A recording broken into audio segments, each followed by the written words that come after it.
Welcome to the second half of chapter 12. So this chart looks at illiteracy around the world, and what you'll notice is there's a discrepancy, A, between parts of the world, but B, between men and women. And so the chart is showing the percent of the population that can't read or write. So if you look at South and West Asia, Sub-Saharan Africa, you're looking at over 30% of women being illiterate and 20 some odd percent of men being illiterate. And then you'll look, and as you'll see, it looks showing from the world. In the world, 10% of men are illiterate and about 16-17% of women are illiterate. And if you look at developed countries in Central Asia, you'll see that it looks like it's less than 2%. So it's just a big variation when you go around the world for literacy. So this chart is in your book on page 306, and it's a very, very broad stages of when they consider different levels of children's readiness and reading skills. For education majors, the Foundations of Reading MTEL actually takes a look at how kids learn to read, how we teach kids how to read and write, and so it breaks it down a lot further. But this is very broad, looking at from birth to the start of first grade, and at that point they're learning all the things you need to know in order to get ready to read, all the prerequisites.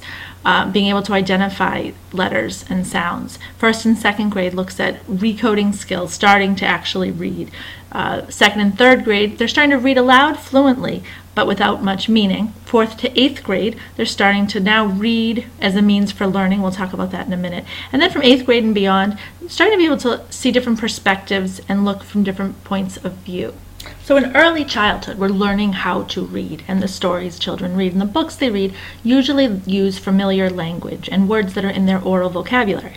After third grade, from fourth grade and on, we read to learn, and that means we use reading as a method and a means to learn about new subjects and new material. If you think about science and social studies and other concepts. So up until third grade, they say we learn to read. From fourth grade and beyond, we read to learn. So what are the best approaches to teaching reading? When you hear the word code-based, that's referring to phonics and teaching by individual letters and sounds.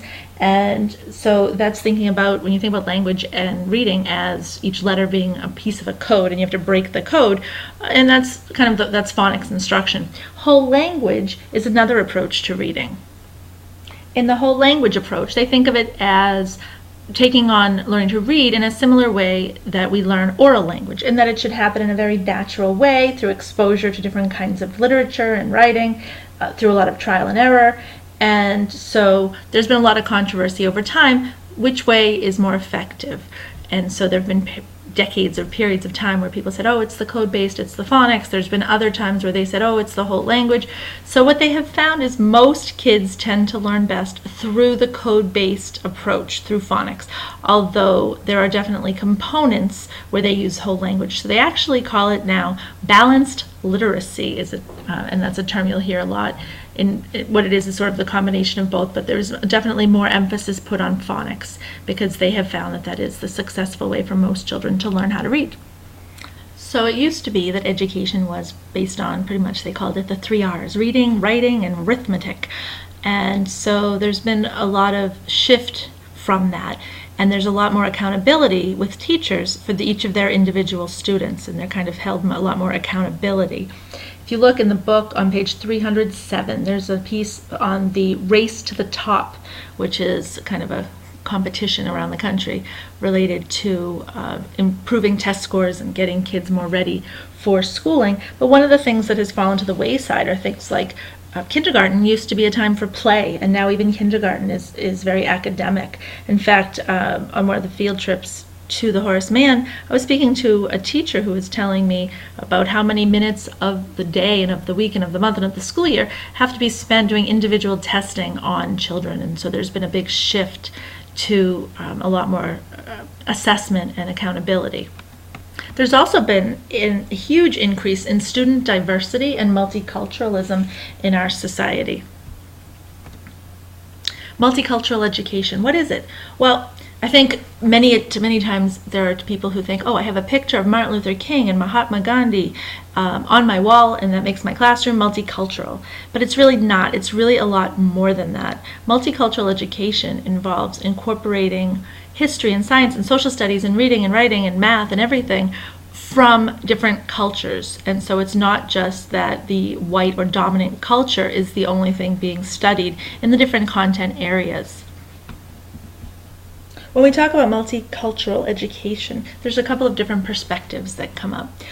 The cultural assimilation model, the pluralistic society model, and the bicultural identity model. Cultural assimilation is when people come from other countries and other parts of the world and they come to the United States, and it's about blending in and making yourself American and kind of leaving your own culture behind. And it's really about blending. If you look at the word assimilate, to become the same as. Pluralistic society model is when other cultures come here and sort of stay with people from their own culture and don't Americanize and just stay with their native culture. I always think of the neighborhoods in Boston where people, when they first come in off boats and etc., and so you look at the different neighborhoods of Boston, and there's often a huge cultural divide. The bicultural identity model seems to be what I would call the healthiest, and that's kind of the combination where you're both Americanizing, but you're also maintaining your original heritage and your culture.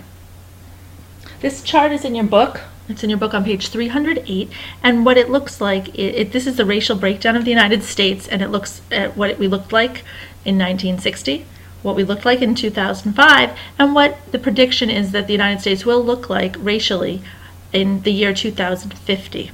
So in 1960, as you can see, the majority of the population, over 80% of the population, was Caucasian.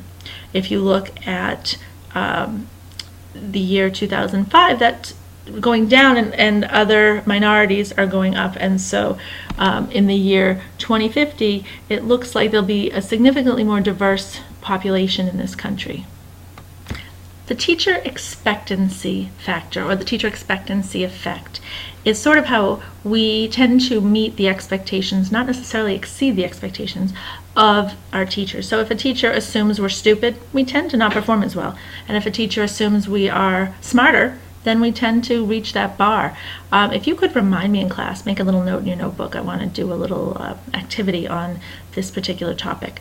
But we don't even realize it as teachers, but if a child comes into our classroom and we heard from a teacher the year before, oh, this kid's trouble, we don't even realize it, but we may actually very often treat that child differently without even realizing it. I think this can also happen when there's an older brother or sister that had a certain reputation, whether it be that they were a great student, whether it be that they were a troublemaker, but teachers often don't realize it, and the child tends to meet that expectation, whatever it is. It's very controversial over whether or not emotional intelligence should be taught in school. What does that mean? Well, to me it means how we treat other people, how we relate to other people, how we understand ourselves, and should it be part of curriculum? Well, some people say, oh, well, it should be taught at home, but the problem is, what if it's not being taught at home? So I think when we think about issues like bullying and racism and how we treat other people, I think a lot of schools are leaning towards incorporating different kinds of emotional intelligence activities into their curriculum. This chart is in your book on page 311, and so it sort of shows the cycle of what a teacher is expecting. And if a teacher doesn't give as much feedback because they think the child's not going to do well anyway, then the child will most likely perform poorly, and that will perpetuate the same cycle. Same as if a teacher gives positive reinforcement to someone because they have a positive view and expectation for them, that child is more likely to succeed in the future. Homeschooling is always a good topic. It's often very controversial, but there is a big growth movement towards homeschooling, and the reasons why people homeschool there tend to be more reasons now, as opposed to, there's a lot of people who disagree with the current curriculum, or it could be that they don't like the school district they live in. Maybe it has to do with underperforming or poverty. There are people who do it for religious reasons. So there's a lot of different reasons people choose to homeschool. If someone wants to remind me, we can have a nice debate on homeschooling in class. But one thing they have found is that children who are homeschooled do as well or better on the standardized tests, and they get into college at least the same rate as kids who are coming from public schools. So in previous chapters we talked about, well, how do we tell if babies are intelligent or smart? And we talked about the Bailey scale, and we talked about the developmental quotient. But now we're going to talk about what is intelligence. Well, one definition from the book talks about your capacity to understand. to think rationally, to use your resources. So I think, you can think about street smart versus academically smart, but they need to come up, there are different methods to figure out how do you compare people when we talk about intelligence. So Alfred Binet came up with IQ, intelligent quotient, and he used 3 things to come up with this. Your mental age, that's kind of how you think. Do you think like smarter than you are or dumber than you are? Your chronological age, that's based on your birthday. And we'll do a little calculation with the mental age and the chronological age, and that will bring us to IQ. So what does all that mean, intelligence quotient? Well, the average IQ is 100. So they take your mental age, MA, so that's the age where they test you at and see like the average person your age, how they test, and then CA is chronological age, that's like your birthday. So it's mental age divided by chronological age times 100 equals your IQ. So let's take our typical 10-year-old. So they're 10 years old, they take the test, they test like the average 10-year-old. So 10 divided by 10 is 1, right? So then 1 times 100 equals 100. So the child has an IQ of 100. That's average. If a child is 10 years old and they test like a typical 12-year-old, then you would do 12, which is their mental age, divided by 10, which is their chronological age. You get 1.2. 1.2 times 100 equals 120. So this child's IQ would be 120, which is above average. If a child is 10 years old, they test like a typical 7-year-old, you would do 7 as their mental age, divided by 10, their chronological age, and you would end up with 0.7, and then 0.7 times 100 equals 70. So this child would have a below average IQ of 70. So hopefully that kind of explains it a little bit better. So some of the present day IQ testing would be the Stanford-Binet, and they use a series of items based on the age of the child, and they keep asking questions until they get harder and harder, and then when the child can't answer the questions anymore, that's where they stop, and that's what they calculate as that child's mental age. There's also the WISC, that looks at verbal and nonverbal skills, and then it also looks at a total score. And then the Kaufman battery is another test measurement for intelligence. Great, so what does it all mean? So IQ score looks at 100 as average, okay? So then we go, I would say, what do they say, 68.3% of the population has an IQ between 85 and 115. So most people are pretty average. And then if you go above 115, from 115 to 130, it's considered superior intelligence. From 130 to 145 is considered gifted. And as you go out into the extremes, you see fewer and fewer percent of people in that range. When you go between 70 and 85 as an IQ, that's considered borderline. Those are probably kids who are going to need some extra help. Below 70, the term they currently use is retardation, although there's been a lot of backlash on that because the word has such negative connotation. But when you go between 55 and 70, that's considered mental retardation. And below 55 is considered profound mental retardation.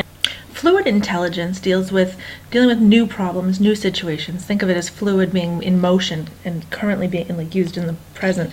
Crystallized looks at things that are relating to your previous knowledge. So it's almost your previous use of fluid intelligence kind of hardens and becomes your crystallized intelligence. The triarchic theory of intelligence looks at 3 components: componential, experiential, and contextual. If you remind me, we can talk about that in class.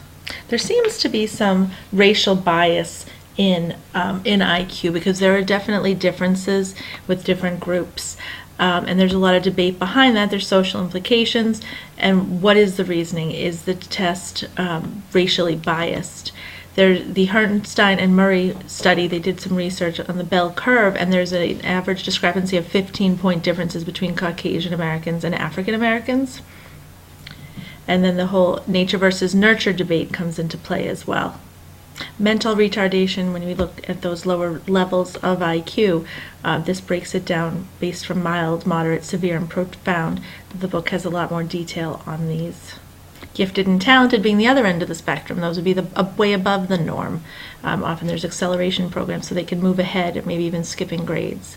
In your book on page 317, there's some discussion on Howard Gardner and multiple intelligence. So we'll definitely talk about this in class as well. Please remind me, we'll do a little activity on this. Howard Gardner believes that and that you can't just judge people based on what traditional IQ tests focus on. So that's the end of chapter 12. Hope you also read the chapter. I'll see you in class.